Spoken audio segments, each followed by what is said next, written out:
Sixers 2-0 since they acquired Tobias Harris. But against the Celtics, Raptors, and Bucks, Sixers only 1-6, and Harris was not good in this game for Philadelphia. Oh, Ben Simmons, 16 points, 5 rebounds, 5 assists. The play-action fake, cram.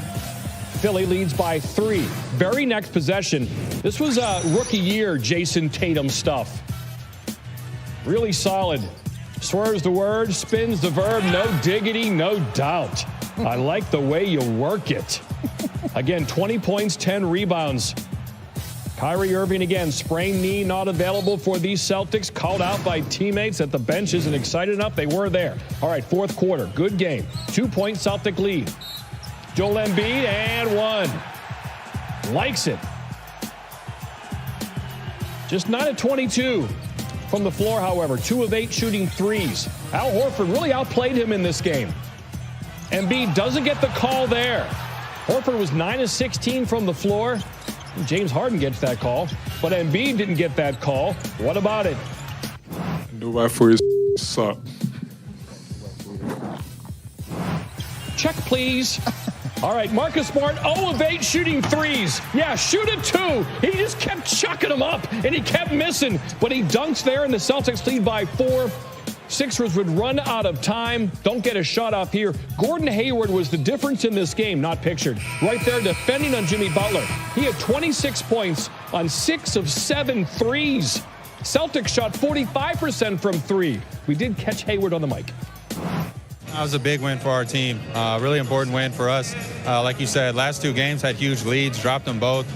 Very frustrating for us. So to come in here into this building, like you said, without Kyrie, it was huge. I think obviously there's going to be times in this process where obviously we're a new team, new chemistry that's still building our parts. So it's going to be something that we have to just adjust with. At some point, do you have to worry about it being in your head that you can beat these guys? No, not even close. We got a whole new team. We've been with each other for a minute.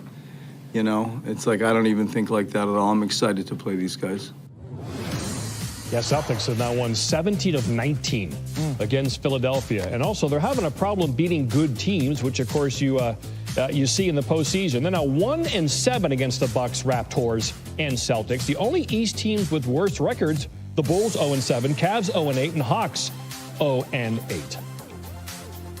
Bucci, speaking of those Hawks, they didn't look too bad in this particular game, that's for sure. Taking on the Lakers. Lakers' final game before the All-Star break, allowing nearly 136 over the last 3. I guess that's today's NBA, but that's also some bad defense. It's the new and old. The new is Trae Young. The old is Vince Carter. 10 threes in the first. Look who's in the house, Bucci Maine. It's Gucci Mane! My fellow trap buddy. LeBron would love to get his teammates involved as he's buddy-buddy with Gucci Mane. Nice dish to Brandon Ingram. Got it. Now, keep in mind, Gucci, the Hawks are a 19-win team. They're 12th in the East. You've got to win this game. Another great pass from LeBron. He's doing everything. Another awesome dish here in the corner. A little no-look action. LeBron 15 dimes through 3, most by a Lakers since Kobe at 17 in 2015. Kobe had 17 and assists in a game? I think his elbow was broken. He had the pass. In the fourth, he still tried to shoot. Yeah. Hawks up 5. Oh, Young my. LeBron. Ooh, blown by. He did have the groin injury. LeBron back the other way. Oh. Just brute strength. His 78th career triple-double, tying Wilt for 5th most all-time. Ho-hum 28, 16, and 11. But he needs a little help. The Hawks up 5 with $1:30 to go. Look at Young again getting a step. Over LeBron. On LeBron. Remember when they beat the Celtics? Everybody's like the Lakers. They've turned a corner. Not so much. Hawks win. If you're looking for an angry LeBron, look somewhere else. Well, you got to decompress and get away from the game for a little bit. Those guys have a lot more time than I will, obviously. I'll be right back into it in 2 days. But just get fresh, get your minds right, get your bodies right, come back with the notion that we're gonna make the playoffs. How close are you to the point where you start worrying about the playoffs? Is that getting close? Until you either make it or don't make it, that's when you worry about it. It might be time to start worrying. Checking on the Lakers at the All-Star break, they're there 28-29, 10th in the West, 2.5 behind the Kings, who have the longest playoff drought in basketball. A LeBron team has never been outside playoff position at the break since his rookie season with the Cavs. That's a long time ago.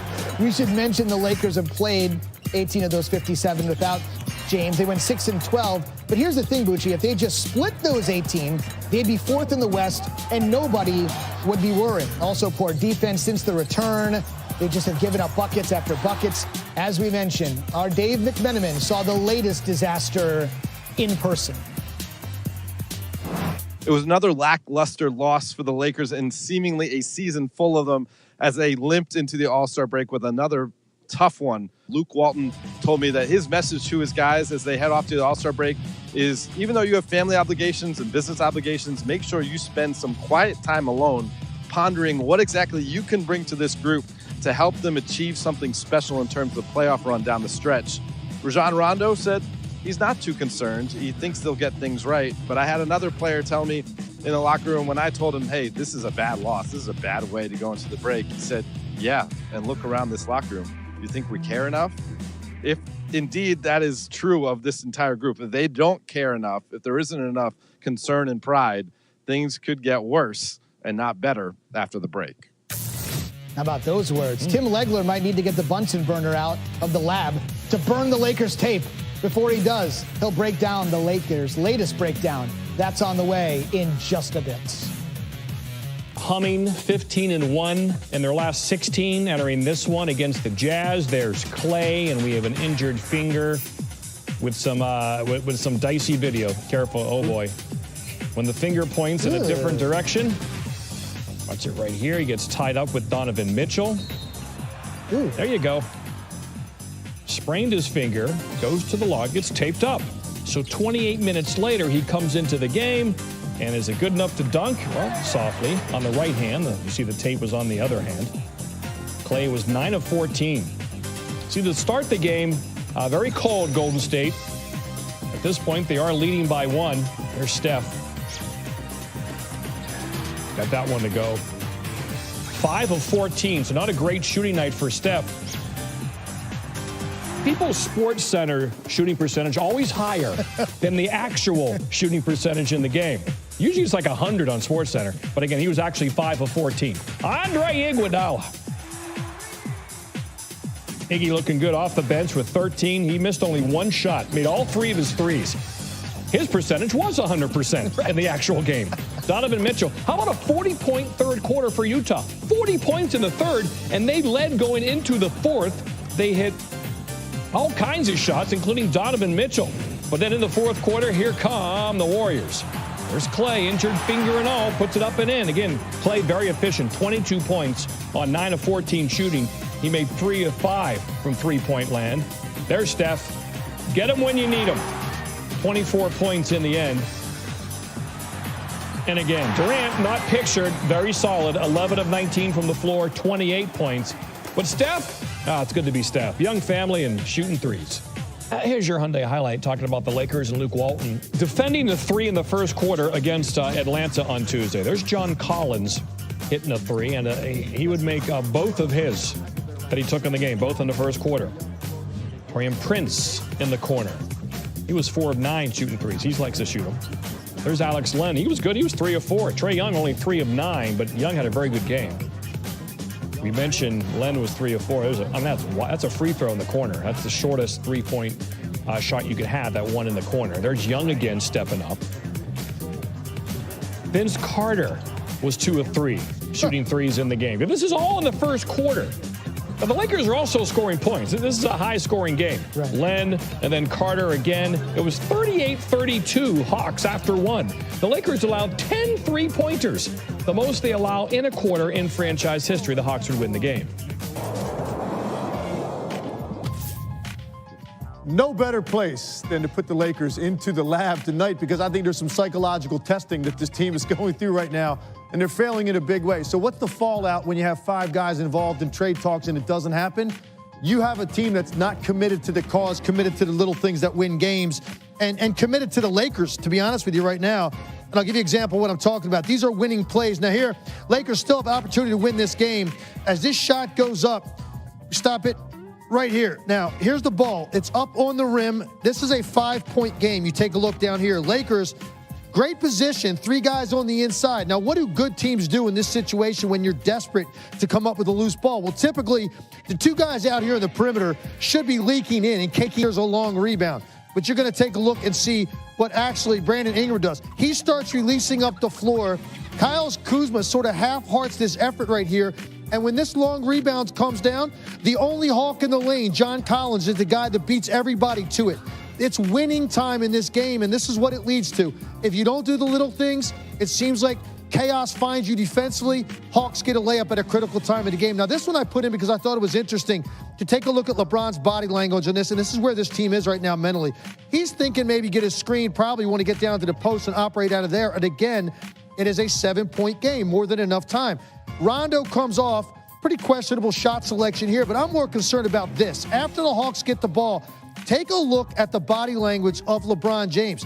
You have a time here to win the basketball game, but you've got the Hawks with 4 guys running up the floor, starting their break, and LeBron literally just starts walking up the floor.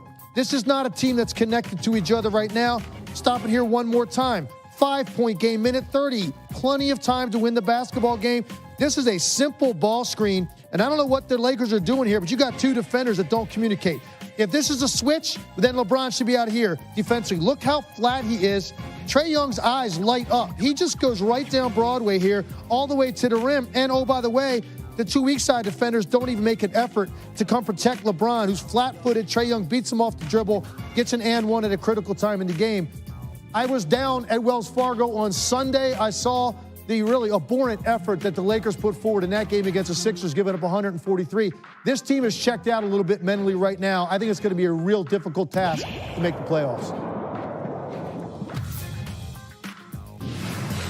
Tim, thank you. Speaking of abhorrent effort, wait till you see what Anthony Davis had to say about the way his Pelicans played against the Magic. This is the kind of the way it went. This is obviously a very awkward situation every time he takes the floor in New Orleans. All sorts of problems. Davis 0 for 6 or worse in the first half in his career. 3rd time he's done it. First time since 2016. He had 3 points after the game. He said to the team, "We sucked. Nobody was interested in playing," is what it looked like. This dude was playing. Nikola is something. Don't look now, but the Magic have won 4 in a row. They're on the periphery of the playoff picture. Right now, on the outside looking in, but they got to feel really good as they approach the All-Star break, playing much better basketball, feeling much better than AD and company. Spurs, Grizzlies. The Spurs have dropped the first 4 of their annual rodeo road trip when the rodeo comes to town. Trying to bounce back. This will be a long 8-game stretch. Might be a long night for the Spurs. Avery Bradley from downtown, he had 33. It's a career high. And then, Bellinelli's ankles. Somebody please pick them up. Wow. I like the Olay with the arm. Get back here. Got to give a little effort. Grizz up at the break in the 4th. Aldridge got it. Spurs are like, hey.